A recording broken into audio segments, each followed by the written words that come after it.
General Hospital spoilers reveal that Britt's return to Port Charles was never going to be simple. But the reality of her reappearance, accompanied not just by shadows of the past but by the undeniable presence of twin children, has shattered the already fragile emotional balance of those she once loved and those she left behind. For Jason, the woman he believed had died a painful, irreversible death under the cruelty of Heather Weber's poisoned hook has now walked back into his world. Not as the same reckless doctor he once guarded and cherished, but as a mother. A mother who has carried the weight of unimaginable secrets. A woman who had to vanish into the dark corners of the world to protect not only herself, but the two lives that now stand as a living, breathing testament to a past no one had dared to imagine. And within this revelation lies a firestorm of emotional reckoning for Jason, because these children, with their striking eyes and familiar mannerisms, echo pieces of him that he thought had long been lost to violence and tragedy. Their arrival reopens the deepest scars within Jason's heart. Every decision he made to walk away, to disappear, to distance himself from love in the name of protection is now under scrutiny by fate itself.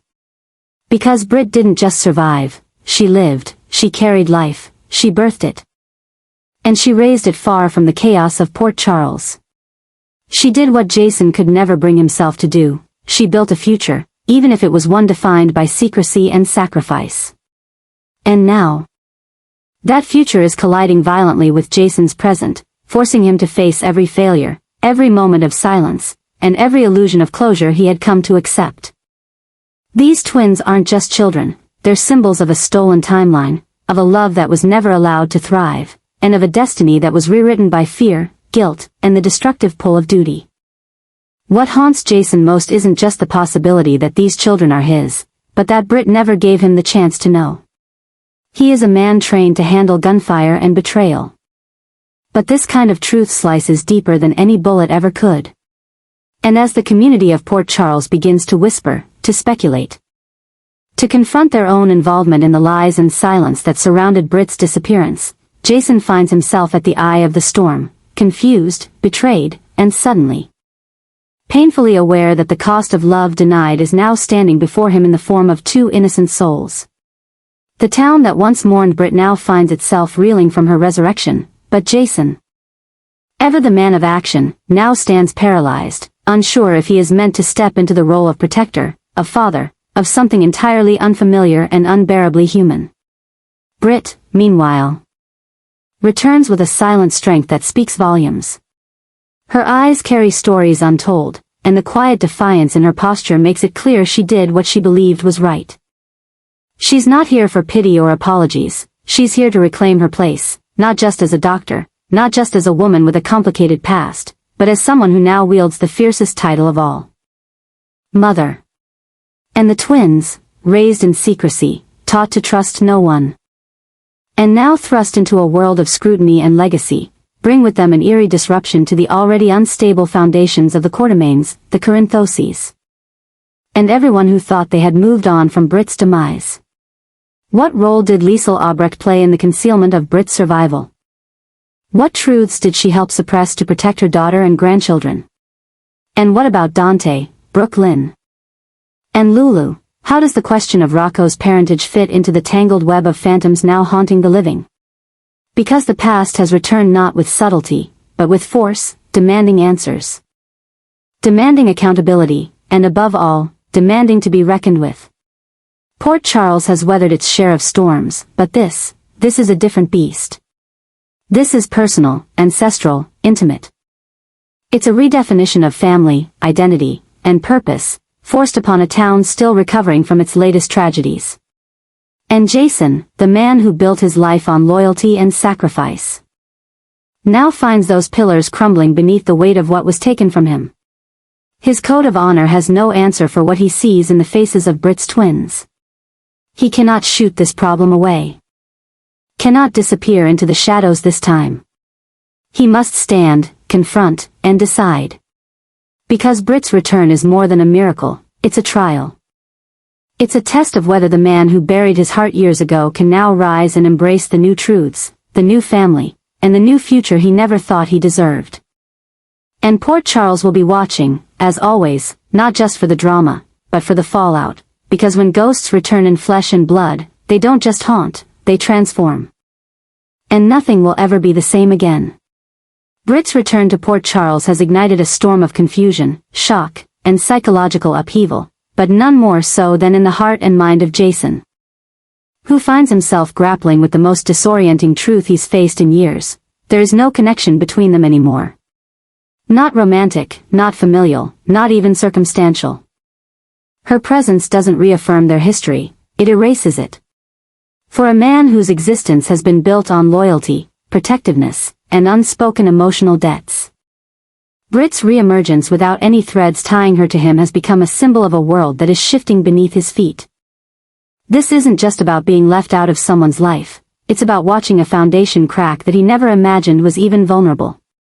Jason has always operated with a brutal clarity. People either belong to his circle of protection, or they don't. That binary used to keep him emotionally afloat, allowing him to assign meaning and structure to a world otherwise full of chaos. Britt had once belonged in that circle. In fact, she was one of the few who had ever been allowed to see Jason not as Sunny's enforcer or Carly's shield, but as a man. A man with pain, desire, fear, and hope. Her return was supposed to be a reunion, maybe not in the romantic sense, but at least in the emotional one, a rekindling of something meaningful, shared, and unresolved. But instead, she has returned with nothing to offer him, no shared mission, no cryptic look, no pull toward the past. Her absence in his present narrative is deafening. And this silence isn't passive, it's active. It strips Jason of the illusion that his relationships were ever immune to time or evolution. It challenges his core identity, one forged not just in violence and loyalty, but in the belief that bonds formed under pressure were unbreakable. Yet here she is, alive, vibrant, unmoved by his presence, and it stings in a way that no bullet ever could. The emotional betrayal lies not in anything Britt has said or done, but in what she no longer needs from him. And for Jason, a man who measures his worth by how deeply he's needed, this is a revelation that cuts deeper than rejection, it feels like erasure. The implications are existential. If Britt, someone who once needed him so desperately, no longer does, what does that say about Jason's role in the lives of others? If he couldn't preserve that bond, what else is slipping away unnoticed?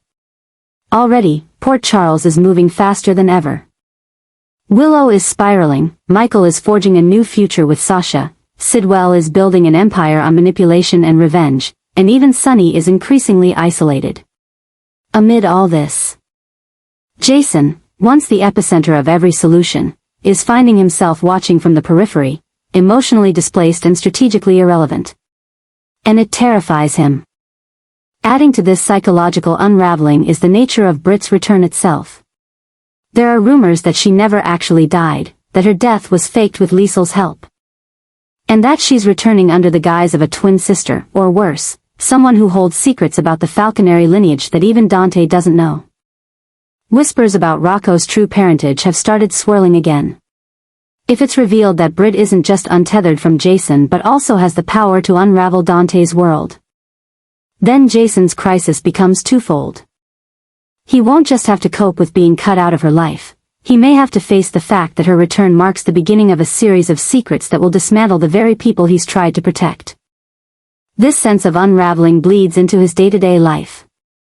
He finds himself hesitating more, questioning motives, watching Britt from the shadows like a ghost haunting his own memories. She doesn't turn her head. She doesn't look for him. She's too busy reclaiming whatever it is she lost while he believed she was gone. For the first time in a long time, Jason is a man without a mission. He has no one to protect, no imminent danger to run toward, no clear path to redemption or resolution. And in that stillness, the weight of everything he's ever failed to say or do crashes down on him. Those around him have begun to notice. Carly sees it in his eyes, the detachment, the subtle disorientation. Sunny, wrapped in his own battles with Sidwell and looming arrests, hasn't said it out loud but feels it in the lack of urgency in Jason's steps. Even Michael, who once leaned on Jason like a surrogate father, is now too busy carving out a future with Sasha to notice that the man who once anchored their world is adrift. Emma, who once admired Jason's unwavering focus, sees instead a man quietly haunted by a past that's no longer waiting for him. And Britt? She thrives. Not in a cruel or dismissive way, but in a way that shows she's done the work Jason never had time to do. She grieved, she grew, she left behind what no longer served her, including, perhaps, the need to be defined by old love, old guilt, or old promises. Jason, on the other hand, is still living inside the weight of every decision, every sacrifice, every person he couldn't save. He is built of ghosts, while Britt has found a way to walk freely among the living. The final irony is that Britt's very detachment is what might save Jason from himself, if he lets it. Her rejection forces him to face the reality that not all relationships are eternal, not all promises are meant to be kept forever, and that sometimes the most painful goodbyes are the ones never spoken, only lived. It's a lesson in loss, in growth, and in the slow, brutal erosion of the myth that Jason Morgan is unshakable. In the end, Britt's return, twin, resurrected, or entirely new, doesn't destroy Jason. But it rewrites him.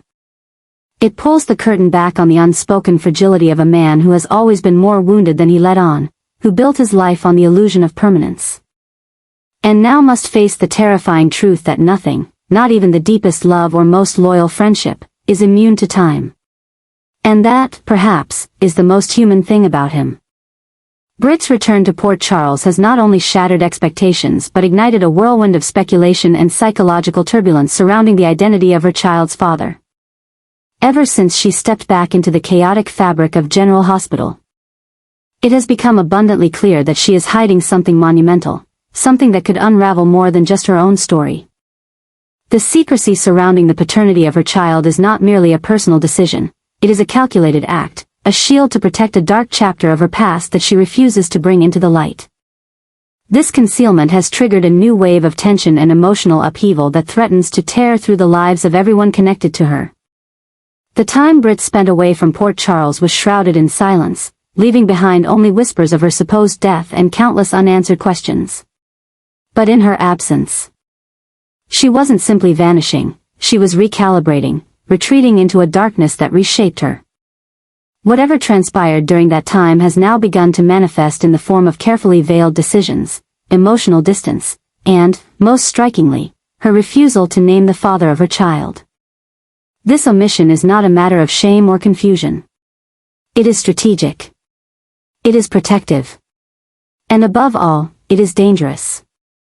This secrecy has triggered alarm bells not only for her former confidants like Liesl and Jason, but also for new players and old enemies. Everyone who ever crossed paths with Britt now finds themselves reevaluating their past encounters, wondering if they somehow hold a piece of the truth she's trying to bury. And yet, as the whispers grow louder and the questions mount, Britt remains unshaken on the surface, determined to keep the truth locked away, until it threatens to explode. The tension builds as Britt's presence becomes more prominent in the hospital and in the broader community.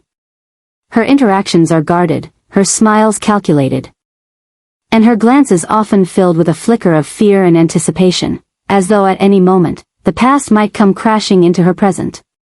Each visit she makes to the pediatric wing, every time she cradles her child protectively in public, it's as if she's bracing for someone to step forward and claim a truth she has buried. Is it a past lover? A dangerous man she fled from? Or someone already in Port Charles, oblivious to the fact that he fathered a child? What makes this situation even more volatile is the timing. With other legacy families already in crisis, Jason spiraling in emotional isolation, Sunny under federal scrutiny, Dante entangled in personal revelations, and Willow's mental health teetering on collapse, Britt's return and her secrets are fuel on an already raging fire. The hospital, usually a place of healing, is now a ticking time bomb. And at the center of it is a child whose existence could destabilize not just Britt's future, but the interconnected destinies of every major family in Port Charles. There are growing suspicions that the child's father could be someone whose identity would provoke immediate fallout. Is it Jason, and Britt is protecting him from more guilt and responsibility? Is it someone like Dante, which would not only complicate the falconry lineage but directly pit Britt against Lulu in an emotionally vicious tug-of-war? Or worse, could it be someone with a dangerous past, a man whose presence would make Britt's return not a homecoming, but a desperate act of survival? These possibilities hover like storm clouds over every move Britt makes, and the more she tries to blend into her former life, the more evident it becomes that nothing is the same, not for her. Not for her child, and not for the town that is slowly beginning to sense the tremors beneath its foundation. Port Charles is no stranger to secrets, but this one carries the weight of betrayal, legacy, and destruction. What's even more unsettling is the way Britt has begun isolating herself emotionally. Friends and colleagues have noticed her reluctance to form new connections, her aversion to rekindling old ones, and her tense silences when questioned about her time away. It's not grief. It's not trauma. It's containment. She is holding something back that she knows will shatter the illusion she's trying to preserve.